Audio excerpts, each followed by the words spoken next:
সিরিয়ার বিরুদ্ধে নিষেধাজ্ঞা তুলে নেওয়ার জন্য একটি নির্বাহী আদেশে সই করেছেন আমেরিকার প্রেসিডেন্ট ডোনাল্ড ট্রাম্প। কাতার ভিত্তিক সংবাদ মাধ্যম আল জাজিরার প্রতিবেদনে এ তথ্য জানানো হয়।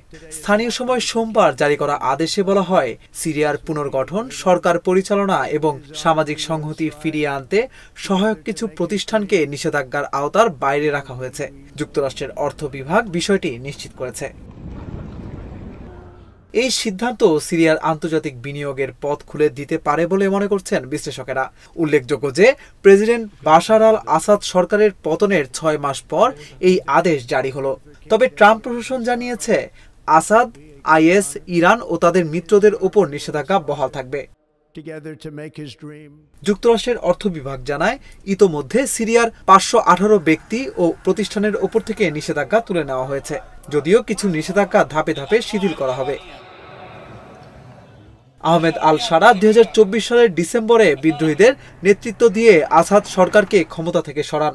এরপর মে মাসে সৌদি আরবে ট্রাম্পের সঙ্গে তার সাক্ষাৎ হয়, যেখানে ট্রাম্প তাকে দৃঢ় চেতা ও আকর্ষণীয় নেতা বলে মন্তব্য করেন।